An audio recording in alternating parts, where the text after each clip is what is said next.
పాకిస్తాన్లో ఇటీవల ఐఎంఎఫ్ బృందం పర్యటించింది.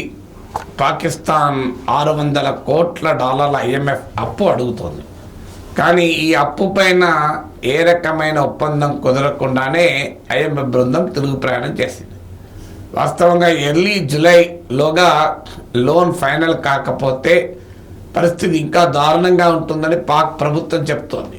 కానీ ఇప్పుడు తాజాగా ఐఎంఎఫ్తో జరిగిన చర్చలు ఫెయిల్ కావడం చూస్తుంటే ఎర్లీ జూలై డెడ్లైన్ లోపల ఐఎంఎఫ్ అప్పు పాకిస్తాన్కు వచ్చే సూచన కనబడతలేదు. అయితే ఈ చర్చలు కొనసాగుతాయని ఐఎంఎఫ్ ప్రకటించింది. ఇప్పటికే ఐఎంఎఫ్ అప్పులు ఇచ్చింది, ఇదేం కొత్త కాదు. అప్పులు ఆల్రెడీ అప్పు ఇచ్చింది కనుక ఇంకా అప్పు ఇవ్వడానికి ఐఎంఎఫ్ వెనకాడుతున్నట్టుగా కనబడుతోంది. కారణం ఏంటి అంటే ఐఎంఎఫ్ ఎప్పుడు అప్పు ఇచ్చినా రిఫార్మ్స్ ఉంటాయి, అంటే సంస్కరణలు అన్న ఒక ముద్దు పేరుతో కొన్ని చర్యలు చేపట్టాలి. ప్రభుత్వ ఖర్చు పూర్తిగా తగ్గించాలి, ప్రజలకు కోసం సంక్షేమం కొరకు పెట్టే ఖర్చు తగ్గించాలని. ఒక మాటలో చెప్పాలంటే అప్పిచ్చేవాడు ఏం చేస్తాడు, తిరిగి తనకు అప్పు చెల్లించే రీతిలో నీ ఆర్థిక పరిస్థితి ఉందా అని చూస్తాడు. సో నువ్వు అప్పు తీసుకొని హాయిగా పిల్లలు చదివించుకుంటున్నావు అనుకోండి, అప్పు ఇచ్చినవాడు ఒప్పుకోడు. ఎందుకంటే ఈ పిల్లలు చదివి మార్కులు తెచ్చుకుంటారో లేరో నాకేమెరక, అందువల్ల పిల్లల చదువు పైన ఖర్చు పెట్టకు అని చెప్పేస్తాడు. లేదు ఏదైనా టూరిస్ట్గా వెళ్ళాలనుకోండి, నువ్వు టూరిస్ట్గా వెళ్ళకు అని చెప్తాడు. సో అందువల్ల ఐఎంఎఫ్ కూడా ఏంటంటే పబ్లిక్ ఎక్స్పెండిచర్ పూర్తిగా తగ్గించమని చెప్తుంది, టోటల్గా ప్రైవేటైజ్ చేయమని చెప్తుంది, పబ్లిక్ సర్వీసెస్కు ధరలు పెంచమని చెప్తుంది. ఉదాహరణకు ఎలక్ట్రిసిటీ కావచ్చు, వాటర్ కావచ్చు. సో ఐఎంఎఫ్ కండిషన్స్ ఎప్పుడు కూడా చాలా కాంప్లికేటెడ్గా ఉంటాయి. అందుకే మన దేశంలో 70s మన ఐఎంఎఫ్ అప్పు ఇందిరాగాంధీ ప్రభుత్వంలో తీసుకున్నప్పుడు చాలా పెద్ద వివాదమైంది. సో అందువల్ల ఐఎంఎఫ్ అప్పు అనేది ఒక డీప్ రిఫార్మ్స్, అంటే ఆర్థిక వ్యవస్థ పైన, ప్రజలపైన, సమాజం పైన తీవ్రమైన ప్రభావం చూపేటువంటి ఎకనామిక్ మెజర్స్ను ఐఎంఎఫ్ డిమాండ్ చేస్తున్న అప్పు ఇవ్వాలంటే ఆ ఎకనామిక్ మెజర్స్కు పొలిటికల్ కన్సెన్సస్, రాజకీయ ఏకాభిప్రాయం ఉండాలి. ఇవాళ పాకిస్తాన్ ఉన్నటువంటి పరిస్థితుల్లో ఆ ఎకనామిక్ మెజర్ తీసుకోగలుగుతుందన్న నమ్మకం ఐఎంఎఫ్ కలగడం లేదు. అందుకే ఐఎంఎఫ్ అప్పు ఇవ్వటానికి వెనుకాడుతోంది. కారణం ఏంటి అంటే ఇప్పుడున్న అధికారంలో ఉన్న ప్రభుత్వం నిజంగా న్యాయంగా జరిగిన ఎన్నికలు గెలవలే. ఒక రకంగా ఆర్మీ సహకారంతో జరిగిన ఒక బోగస్ ఎన్నికల్లో అధికారంలోకి వచ్చింది. అంటే పాకిస్తాన్ ప్రజల మద్దతు ఉన్న ప్రభుత్వం కాదు. పాకిస్తాన్ ప్రజల మద్దతు ఉన్న ప్రభుత్వం అయితే ప్రజల్ని ఒప్పించి ఈ కష్టకాలంలో మనకు తప్పవు, ఈ సీరియస్ రిఫార్మ్స్ కాస్త ఇబ్బంది పడ్డా మంచిదే అని ప్రజలను ఒప్పించగలుగుతుంది. సో అందువల్ల పాకిస్తాన్లో ప్రస్తుతం ఉన్న ప్రభుత్వానికి లెజిటిమసీ లేదు, పొలిటికల్ లెజిటిమసీ లేదు. ఇమ్రాన్ ఖాన్ పార్టీని నిషేధించి, ఇమ్రాన్ ఖాన్ ఎన్నికల నుంచి బహిష్కరించి ఈ ఎన్నికలు జరిపారు. అయినా ఇమ్రాన్ ఖాన్ మద్దతుదారులు 100 మంది గెలిచారు.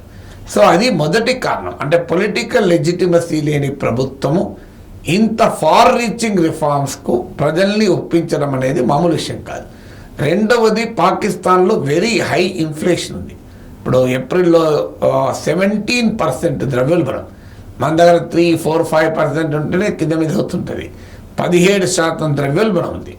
దాంతో కాస్ట్ ఆఫ్ లివింగ్ క్రైసిస్ విపరీతంగా ఉంది. ఇటీవల మనం చూసాం పాక్ ఆక్రమిత కాశ్మీర్ POKలో, పాక్ ఆక్యుపైడ్ కాశ్మీర్లోనే ప్రజలు పెరుగుతున్న ధరలకు వ్యతిరేకంగా తిరుగుబాటు చేశారు. పెరుగుతున్న పవర్ ఛార్జెస్కు వ్యతిరేకంగా ట్రేడర్స్ కూడా ప్రొటెస్ట్ చేశారు. ఈ ప్రొటెస్ట్లో ఒక పోలీస్ అధికారి కూడా మరణించాడు. ఆ ప్రొటెస్టులు ఎక్కడి దాకా వెళ్ళారంటే మేము ఇండియాలో కలుస్తామనే దాకా కూడా వెళ్ళారు. సో అందువల్ల పాకిస్తాన్ ఇప్పటికీ ఈ high inflation, cost of living క్రైసిస్లో ఉండగా ఐఎంఎఫ్ చెప్పిన ఎకనామిక్ రిఫార్మ్స్ అమలు చేస్తే మరింతగా ఈ ఎకనామిక్ కష్టాలు, ఆర్థిక హార్డ్షిప్స్ మొదలవుతాయి. ఎందుకంటే దానికి పాకిస్తాన్ సమాజం అంగీకరిస్తుందా? ఎందుకంటే పబ్లిక్ ఎక్స్పెండిచర్ తగ్గిపోతుంది, పబ్లిక్ సర్వీసెస్ కాస్ట్ పెరిగిపోతుంది. సో దీంతో ప్రజల్లో ఇంకా ఎక్కువ వ్యతిరేకత వచ్చే అవకాశం ఉంటుంది. ఇక మరి ఇలాంటి పరిస్థితుల్లో ఐఎంఎఫ్ అప్పు ఇవ్వకపోతే ఏంటి పరిస్థితి? పాకిస్తాన్ నాయకత్వమే, పాక్ ప్రధాని చెప్పాడు, మేము ఏ మిత్ర దేశం దగ్గరికి వెళ్ళినా మమ్మల్ని బిచ్చగాలాగా చూస్తున్నారు. ఇదేదో మనం విమర్శించేది కాదు, పాక్ ప్రైమ్ మినిస్టర్ చెప్పుకున్న అంశం. ఇటీవల పాకిస్తాన్ అపోజిషన్ లీడర్ టీవీ ఛానల్లో చెప్పాడు, భారతదేశం చంద్రుని పైన అడుగుపెట్టిన వార్త వచ్చిన మరుక్షణం కరాచీలో మ్యాన్హోల్లో పడి మనిషి చచ్చిపోయిన వార్త వచ్చింది అని. అందువల్ల ఇండియాకు పాకిస్తాన్కు పోలుస్తూ పాక్ రాజకీయ నాయకులే మాట్లాడడం కూడా మొదలైంది. సో అందువల్ల ప్రైమ్ మినిస్టర్ ఇటీవల బంగ్లాదేశ్ సక్సెస్తో పోల్చుకొని సిగ్గుపడాలి పాకిస్తాన్ అన్నాడు. వేరే అపోజిషన్ లీడర్లకు కాదు, పాకిస్తాన్ ప్రైమ్ మినిస్టర్. బంగ్లాదేశ్ పాకిస్తాన్ నుంచి విడిపోయిన దేశం, ఈస్ట్ పాకిస్తాన్గా అంతకుముందు పిలిచేవాళ్ళు. బంగ్లాదేశ్ విమోచనోద్యమం 70s జరిగితే షేక్ ముజిబుర్ రహమాన్ నాయకత్వంలో భారత ప్రభుత్వం సహకారం ఇస్తే బంగ్లాదేశ్ ఇండిపెండెంట్ కంట్రీ అయింది. అంటే పాకిస్తాన్ నుంచి విడిపోయిన బంగ్లాదేశ్ ఎకనామిక్ మిరాకిల్. ఒక దశలో భారతదేశ పర్ క్యాపిటల్ ఇన్కమ్ దాటింది బంగ్లాదేశ్. మనం చూసాం పత్రికల్లో, ఇండియన్ పర్ క్యాపిటల్ ఇన్కమ్ కన్నా కూడా బంగ్లాదేశ్ పర్ క్యాపిటల్ ఇన్కమ్ ఎక్కువ.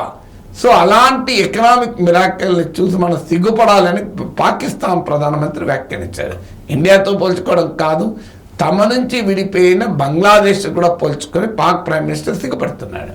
సో అందువల్ల మరి ఈ పరిస్థితుల వల్ల పాకిస్తాన్కు మొదటి నుంచి పీకల దాకా మిలిటరీ సాయం చేసిన అమెరికా, వెస్ట్ కూడా పాకిస్తాన్ డిజోన్ చేసుకుంటోంది. ఎందుకంటే ఇవాళ ఆఫ్ఘనిస్తాన్లో బైడెన్ ప్రభుత్వం వచ్చాక అంతకుముందు ట్రంప్ ప్రభుత్వంలో ఒప్పందం కుదిరింది, ఆఫ్ఘనిస్తాన్ నుంచి ఉపసంహరించుకోవాలని. తాలిబాన్తో అగ్రిమెంట్ ట్రంప్ కుదుర్చుకున్నాడు, బైడెన్ వచ్చాక అమలు చేశాడు. అంటే అమెరికాలో బైపార్టిజన్ కన్సెన్సస్ ఎలా ఉంది అంటానికి ఇది ఉదాహరణ. ఆఫ్ఘనిస్తాన్ నుంచి అమెరికా బలగాలు వెళ్ళిపోయాయి.